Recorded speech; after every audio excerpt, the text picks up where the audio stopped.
I promise to make you happy forever. Will you marry me? The guy got down on one knee, holding out a ring. Tears welled up in the woman's eyes as she smiled, saying yes. Anyone watching might think it was a sweet moment, but I knew who that guy really was, and this wasn't a happy scene for me. Congrats! Can I chat with you for a sec?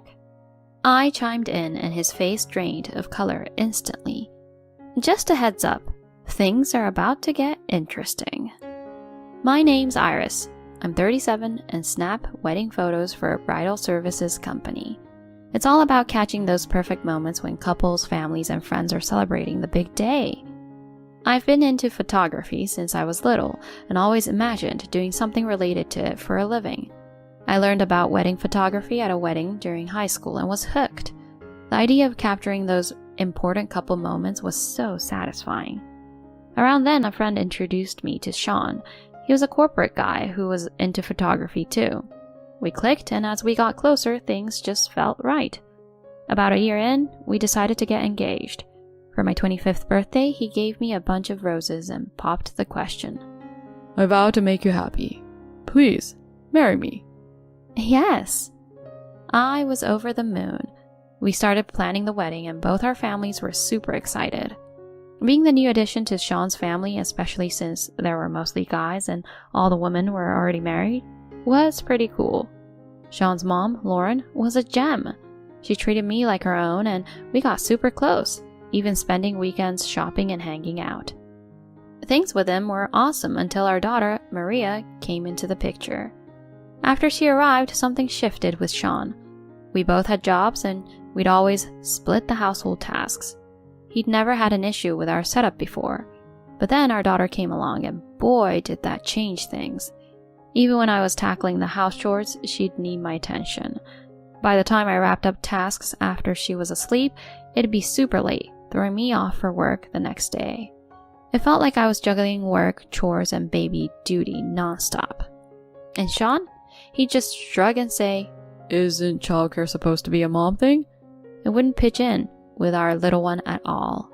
He started slacking on his part of the housework. I tried talking it out, saying something like, Can you watch Maria for a bit? I've got some urgent work stuff and the house is a mess. But he'd make a face and go, Nah, I'm beat for my job. Just multitask with Maria. Isn't it a mom's job to look after the kid? Step up your game. I fired back. I'm doing the best I can. Plus, you've been letting things slide too, like forgetting the trash and leaving the bathroom dirty. He snapped. You always pull the kid card to get out of chores. You've been doing the bare minimum, like getting takeout and cutting corners on cleaning. Come on.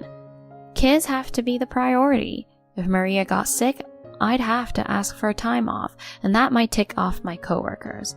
But quitting wasn't an option. We needed the paycheck. So work came before house chores. I just wished he'd step up with Maria. Never imagined he'd pull this after we had a baby. But with him checking out, I was on my own. The idea of splitting up did cross my mind with all the stress, but thinking of Maria, I just couldn't go there. One day, I just couldn't take it anymore and passed out right at our front door.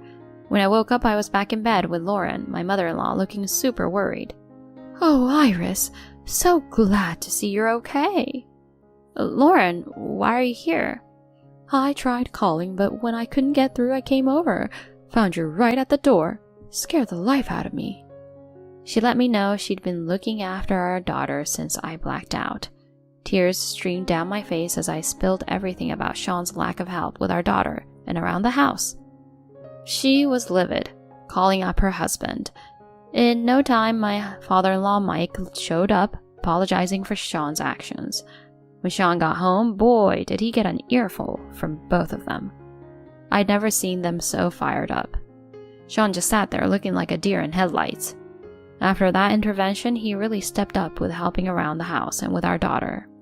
My health improved, and I couldn't be more grateful to my in-laws for stepping in. Things were looking up for our marriage, or so I thought. Fast forward a few years, and our little Maria was now 10. It was just me and her in our apartment, while Sean had been off on a work project for 3 years. Apparently, he was the man for the job. We decided not to move with him since Maria was getting settled with her new friends. We kept in touch as best as we could using FaceTime and Zoom, but around a year ago, things got weird. He became more elusive, often getting back to me hours after I'd tried reaching out, and not just on weekdays, but weekends too. When I'd ask what was up, he'd just say, I was taking a break. What's the big deal? He also got a bit cold with Maria and me. One day she said, "When can I see you next, Dad? I've got so many stories about my school and friends." All he said was, I'm buried in work right now. You have to wait.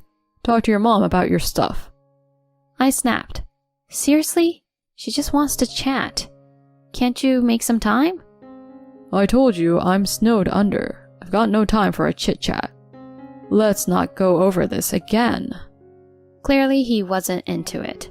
Even being miles away, he had always sent gifts for Maria's birthdays and holidays.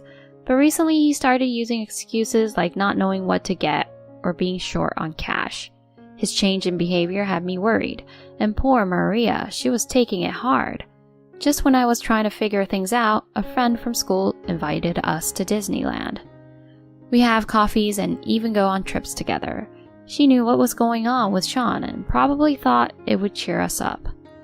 Thinking of Maria, I jumped at the chance. We had an absolute blast at Disneyland.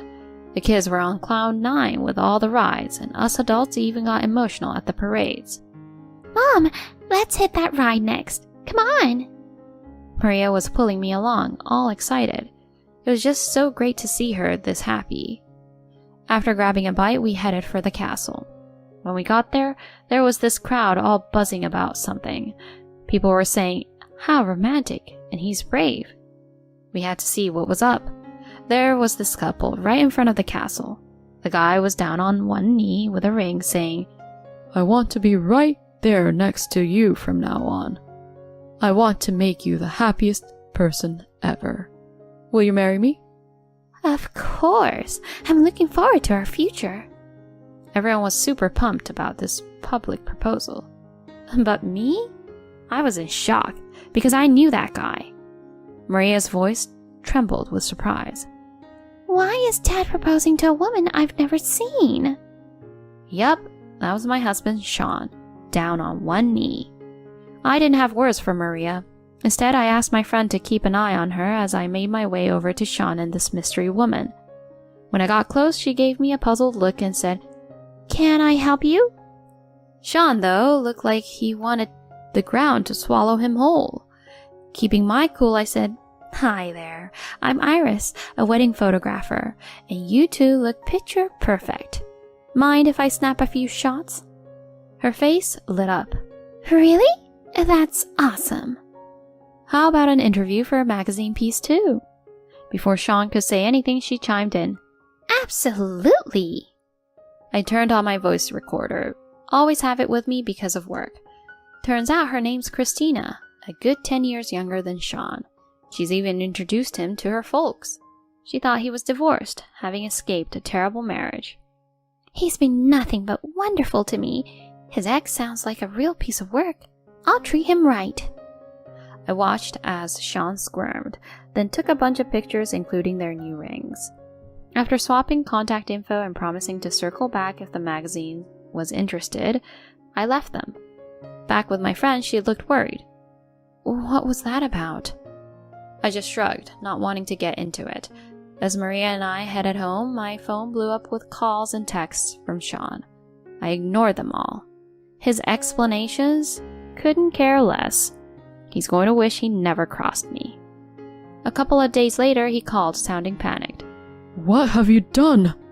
He rambled on about problems at work. I snapped. You brought this on yourself. You cheated. You lied to such a young woman and fricking proposed to her. What's wrong with you? He didn't have much to say after that. Later on, I met up with Christina and laid out the whole story. She was angry and hurt, especially when I showed her our wedding photos. I had no idea, she said, sounding heartbroken. He told me you two were done. I don't even know how to apologize to you.